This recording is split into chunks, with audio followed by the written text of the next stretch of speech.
वज़ीर-ए-आज़म नरेंद्र मोदी ने कहा कि कांग्रेस पार्टी बदउनवानी को बेनकाब करने पर उन पर तनकीद कर रही है। उन्होंने कहा कि खानदानी राज चलाने वालों में काफ़ी ज़्यादा अदम तहफ़्फ़ुज़ है। उन्होंने तेलंगाना के संगारेड्डी ज़िले में बीजेपी की विजय संकल्प सभा से खिताब करते हुए रिमार्क किया कि खानदानी जमातों ने कश्मीर से कन्याकुमारी तक हुकूमत की है। जहां वो पार्टियां हैं, खानदान खुशहाल हुए हैं। क्या उनके पास लूट मार का कोई लाइसेंस है?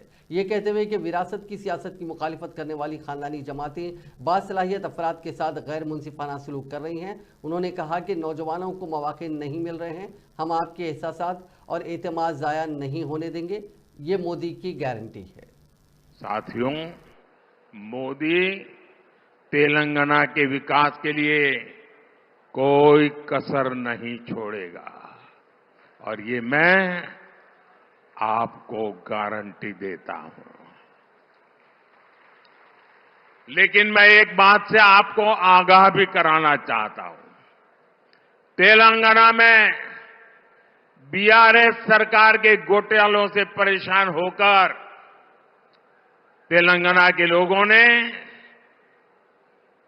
कांग्रेस को मौका दे दिया। आप जानते ही हैं कि बीआरएस हो या कांग्रेस, दोनों एक जैसी ही पार्टियां हैं। एक ही सिक्के की दो बाजू हैं।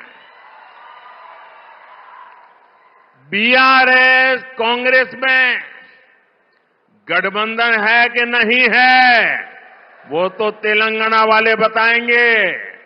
लेकिन दुनिया को ये पता है कि बीआरएस और कांग्रेस के बीच घोटाला बंधन बहुत मजबूत है। घोटाला बंधन है उनका।